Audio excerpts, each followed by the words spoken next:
पंडित देशमुख हत्या प्रकरणातील आरोपीला शिक्षा झालीच पाहिजे. उपमुख्यमंत्री शिंदेंकडून भाजपच्या बाळराजे पाटलांची जुनी फाईल बाहेर काढण्याचा इशारा.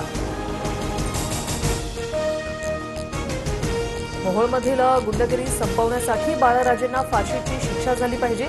अजित पवारांचे नेते उमेश पाटलांचं वादग्रस्त वक्तव्य. बाळराजे पाटील 302 मधील आरोपी, उमेश पाटलांचा आरोप.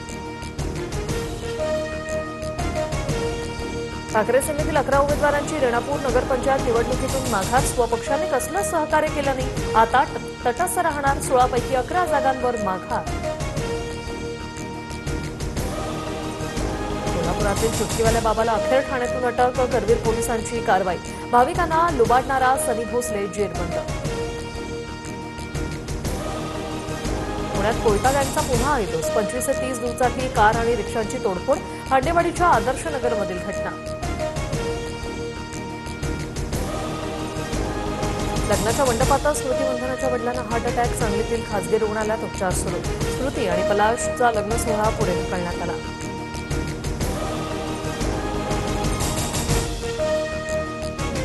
भारताच्या महिला दृष्टिहीन क्रिकेट संघानं जिंकला पहिला T20 विश्वचषक. श्रीलंकेच्या कोलंबोमध्ये झालेल्या अंतिम सामन्यात 7 विकेट्स राखून नेपाळ संघाला नमवलं.